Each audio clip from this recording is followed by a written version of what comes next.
Mamin upat adaras iti daw kaya narabi mangiya sa siyang kat iti Comelec checkpoint iti babang Philippine National Police. Balas iti target at iti surusurutan nga oras sa dagiti otoridad iti panangin siyang kat iti checkpoint.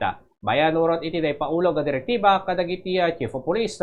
Dahil iti imbatad ni Police Major Crescencio Abilia agdama nga hepe ti bawang police station. Pakabukla ka detalye ti damag idano ni Bombo Daniel Arazabal.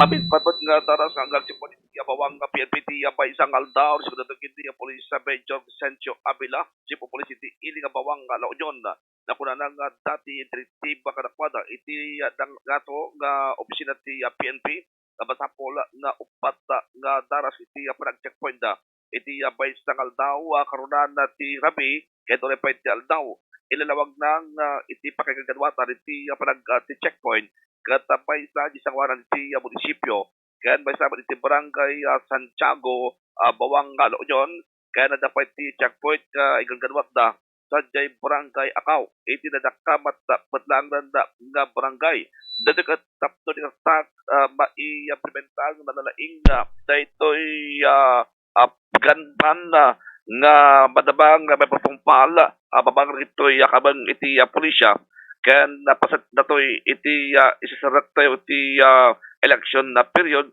gabo pa lang iti dati masungad nga election na kinid daw ni Abila kanang iti motorista nga makikondinat na kumaka iti checkpoints nga may isustabilisar iti ili nga bawang La Union iti panagsalita ni Police Major Crescencio Abila.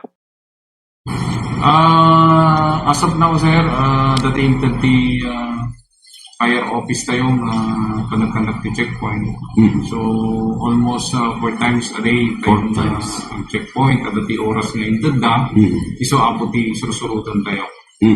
So, yung checkpoint sir sa wala na munisipyon, police station? Through coordination na po ti Comelec officer tayo, tirabi higit tayo inti centralist sa ti munisipyo.